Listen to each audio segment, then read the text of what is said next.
So the other day was working on this pivot and I had to replace this contactor. I called it a relay. It's like a relay, but when it's on a pivot and it's three-phase, I guess you call it a contactor. Anyways, this did not fix it. I wasn't getting juice. This wire tells this to close and then provides the power. Then I went to this on-off switch for this is the tower on-off switch. And sure enough, I wasn't getting power through there. What I did first was I just bypassed this, and then sure enough, my pivot moved. And so now, the other day I went and got some pivot parts. I got a couple motors that we've been needing. Got a couple noisy motors. I got a couple of these switches. So I got this switch on. Now our pivot moves again after sitting here about a year in that spot. Now hopefully we get some water to pump through it so it can move some more this summer. Meet the Peterson family. Our dad, the three Peterson brothers, and our families farm together in central Kansas. Our family farm started in 1882 and has been raising cattle and crops ever since. Please subscribe to this channel and give us a like and a comment if you enjoy the video. Been kind of working on shop projects, fixing things the last few days. I'm actually working on a part for our field cutter. This is the wind tube. It's been on the winter to-do list. Might end up chopping some triticale, so needed to get it done. It's been sprinkling off and on this morning, so I guess you could call it a rainy day, but it's not adding up too much. This is behind the knives that chop the silage. It sucks it. It's actually upside down right now, but the blower is back here that blows up to the spout, and it sucks air through there. And so all that feed is slowly worn on this outside edge. I put some liners in there. I beefed it up there a little bit. I think we've had this over 20 years. I would think that would last another 10-15 years. Kind of slows down the flow when it can leak, but we didn't really need a whole new wind tube. It just needed thin spots thickened up. Alright, we're putting down triticale. That I'm on now is what I fertilized with the plans of chopping. Some that was just going to be cover, just like the past 2-3 years, we've changed and ended up chopping and perhaps baling some more than we originally planned, just because of it being dry, pasture ponds not being full, the potential of needing to feed cows. We do still have rain chances. They've upped our rain chances for this weekend and next week, like 4 days in a row. So who knows what that'll turn into, but this is going to make really nice feed here.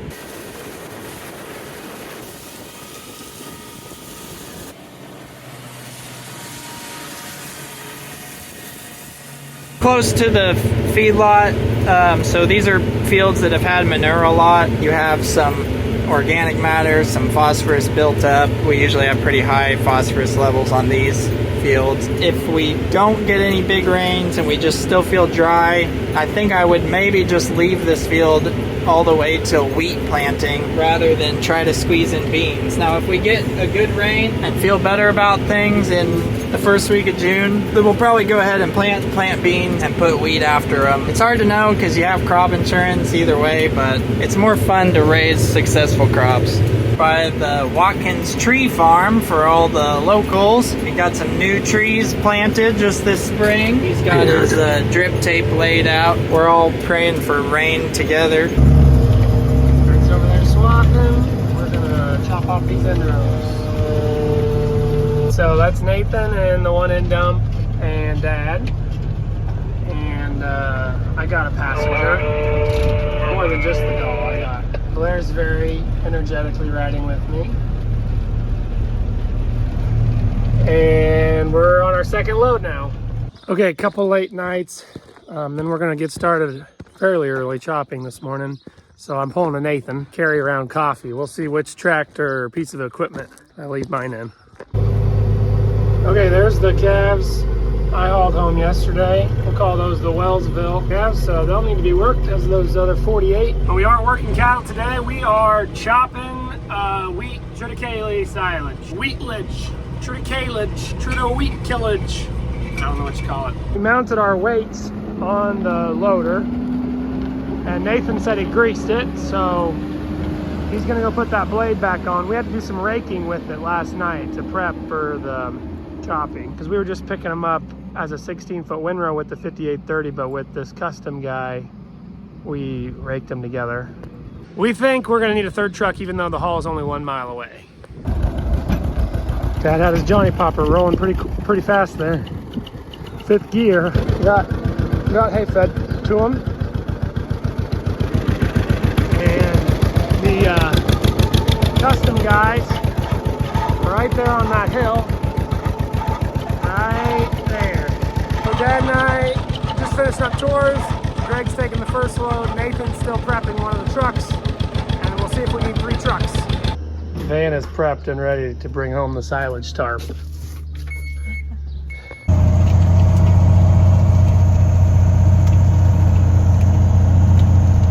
So if you saw previous videos of this field, you know that we were trying to use our chopper to pick up these windrows of Triticale, but we hit some metal, and our chopper does not have a metal detector on it, so it tore up the knives, which is no good. But we had a neighbor come over to finish it for us, and they've actually got this really cool merger that puts three swaths into one. Pretty cool. And so that's going to make it go a whole lot faster for us. We're hoping to knock this all out today.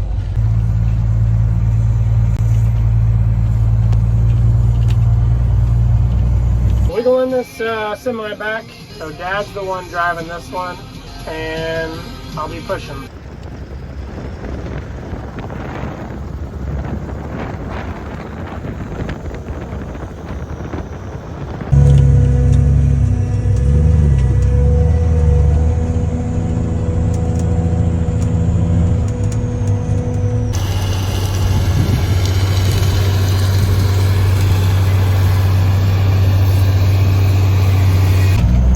So what that merger does is it takes one swath path and puts it to the left, and then it turns around and lays one on top of it, and then it turns around again and lays one to the right. So it's putting three windrows into one. That's a big old windrow. It'll help this job go pretty fast.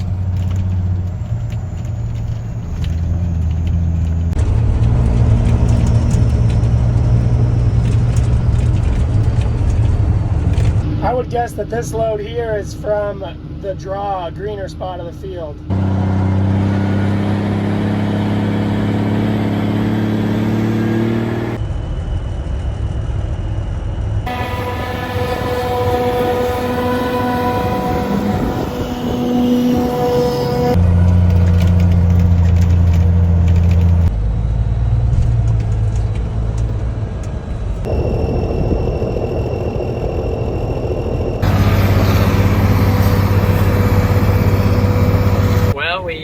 We had to call in some help from a neighbor's chopper. We wanted to pick this up off the ground for various reasons. We're chopping our Triticale a little earlier than most people would, also for various reasons. We have found more metal out here, but this one has a metal detector.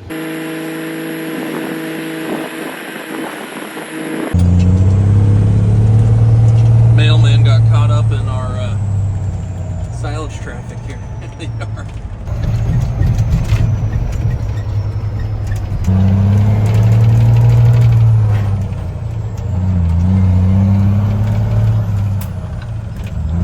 Are you gonna do one more?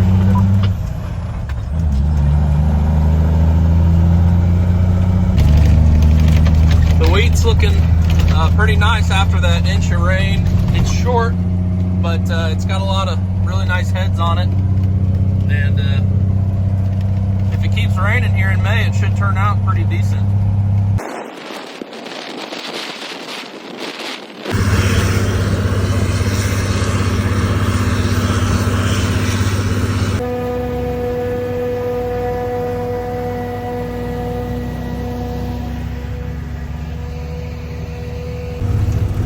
This is the good stuff right here. Down here in this low area by the pond. Really making the CLAAS work for it. 3 rows put together.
probably my dad's last load, trying to round up the top so that the water runs off the tarp, and then steepen up the face so there's less spoilage on the face.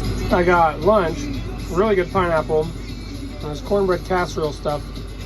I didn't end up using a spoon, but boy, these birthday party themed silverware are nice. That's good. I'm gonna go ahead and do 2 fields of fungicide on our wheat. It's right towards the end of the window. We need a 30-day harvest interval. Hopefully we keep getting some rains and the wheat takes its time. First load of fungicide going on. Only doing 2 loads, 2 fields. These are the 2 fields that have our seed wheat on them. The majority of the field will go in the bin, and that'll be what we clean wheat out of to seed wheat crop next year. You can see the tops of the terraces. They struggled the most with running out of water.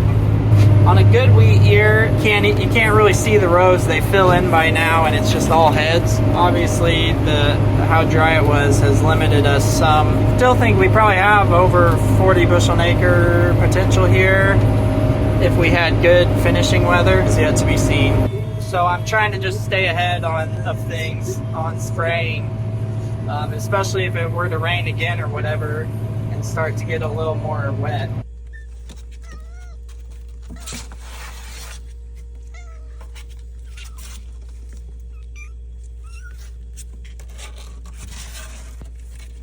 We have a really nice day here in May. We have rain in the forecast. So we had a little bit of triticale that we didn't chop and wanted to bale. So we've got our Kubota baler, our one for this year. Bruce is here to help do the first field setup, and then it should be ready to go for the whole summer. First things first, we're putting in the net wrap. Whenever you get a new baler or buy a pre-owned baler, I really encourage you to get everything figured out, before you really have to go to the field and get after it. That way we make sure any kinks are worked out, because that could be on a pre-owned baler that you purchase or a new baler. So today we're working with Nathan here, and we're just going to show you a few things, especially about the Kubota baler, but this can apply to possibly whatever brand that you purchase. So first thing we want to look at, again, the Kubota baler is a front load mesh wrap baler.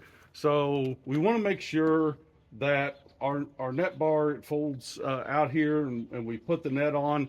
Make sure that you put your net on the correct way of your manufacturer. And that could be, either under or over the top. For the Kubota baler, it's over the top.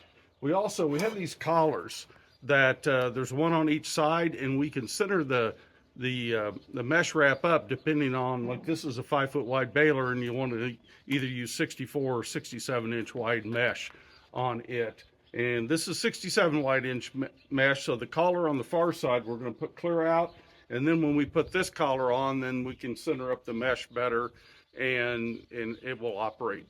The other thing is on this style of a baler, that you don't want to put this collar on too tight, because if you do, then it just creates a braking action that will possibly harm the way that your mesh is flowing. As we move back, you can see that the BB4580's got the nice roller wind guard on it. Some balers have got that, and others have more of a fixed wind guard where you can adjust the tines.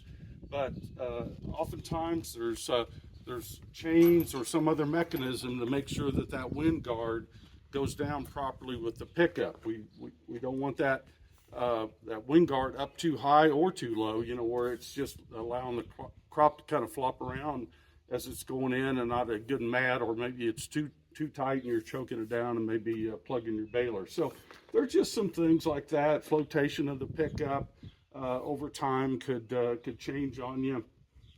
Obviously you want to check your chain. There's some other measurements on your baler. Again, if maybe you're just pulling your baler out for the season that you've had, and there's some recommendations on certain measurements. Maybe like we have this measurement on our rod here from the middle of our ball joint down to the bottom of our nut here, about 19 inches. that would somehow get off, then the mesh rack mechanism may not work properly, be in sync like it ought to be. So just take a little bit of time, before you get going in the field to make sure that your baler's ready to go. All right, we're ready to go to the field. Okay, so we made the first bale. There's one adjustment that we want to make right now. It's with our density settings. This is a Triticale wheat mixture, Nathan tells me.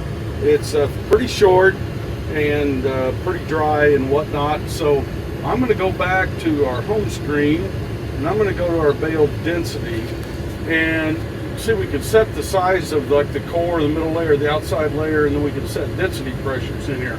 I'm actually going to take my core pressure down. I want a little less core pressure for this crop so we get a better start on it. So I'm going to take it actually down quite a bit from what we'd originally started at. Let's get down around 400 here on that. And then we're going to kick it in and get some pretty good density on the middle layer, and I've got the outside layer up towards the top anyway. So we're going to try that. I think Nathan was wanting another wrap or so, or half wrap on. It seemed like it. Yeah, maybe 3. Let's do 3.1. All right, we're going to go 3.1 for Nathan's instructions. So we got the pickup times about where we want them, and then we're just going to choose the closest hole. So I might go with that one. I'll just pick up a little bit on it. The monitor we have set for right about 60 inches on the baler right now. So we're going to go make a couple of bales and we're going to measure them, and we're going to see how they turn out compared to that 60 inches. If they're a little high, we'll scoosh the baler down electronically to compensate for that. If they're a little low, we can scoosh it up, and we'll show you that here in a few minutes. So it's time for Nathan to go make a couple of bales. All right, I'm starting out nice and easy.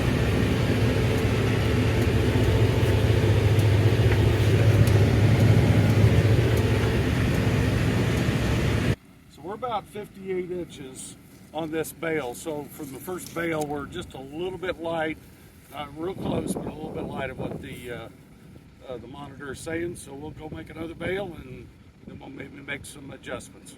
So this hay, we were worried about it getting dry enough. It has laid here for like a week, but it got rained on, but it's definitely drier than I thought it'd be. We made a few adjustments just to pick up some drier stuff, and it'll still make nice hay. We got chances of rain tomorrow, so we want to get it rolled up for sure. We could wait till evening, we'll see, but we wanted to make sure obviously that we had the baler rolling. We had Bruce here to help. Okay, after we've made a couple of bales, we're off a little bit short, so we're going to be able to go in and electronically change the way the baler makes the bale size. So I'm going to go into my wrench, I'm going to go into my working settings, and I can go down here and highlight this box right here and hit my check mark. And I'm going to, since we're a little short, I'm actually going to go positive a couple and enter that in. So now the baler is going to make a little bit bigger bale. All right, couple adjustments, and now we're right on the 60 inches. So again, this is about taking a little time when you start your baler to figure out what it's doing, because we made those adjustments that we talked about earlier. So now if we measure this bale, we're right at the 59 or so inches that we were calling for. And it looks like we've got a little salt, more salt. With the density settings on it, so we're better. So it depends. Everything can depend on the crop that you're baling up and how dry it is or how moist it is, how big the windrows are. Setting your wind guard properly. So we've made 3 or 4 adjustments today, and if Nathan's happy, I'm happy. So yeah, anyway, thanks for listening to us, folks. Hopefully you learned something. If you got any comments, if you own one of our balers and have a comment or whatever, feel free to post. Okay, so we saw those first couple bales. We were just making sure the height was about right, so they were smaller bales. Now we've got it turned back up to our normal like 68-inch bale, and we should be good to go. So there's the last one I did, and this won't take very long, but I'm actually going to go finish spraying some corn and let Dad finish this. We're going to get these couple things done, then let it rain this weekend. Look at that no-till irrigated corn. I'm going to tromp it down while trying to film at the same time. Getting it sprayed right ahead of the rain. Should be my last spray pass here. I'll give it some nitrogen later though. It's kind of hard to work on this end gun because it's so high in the air, but you can do it when you have the sprayer. Now I gotta figure out if this goes here or here. Thanks for watching, everyone. Check out our music videos linked in the description. You can also follow us on Facebook, Instagram, TikTok, Twitter, Snapchat, and explore our website, www.petersonfarmbrothers.com. See you guys next time.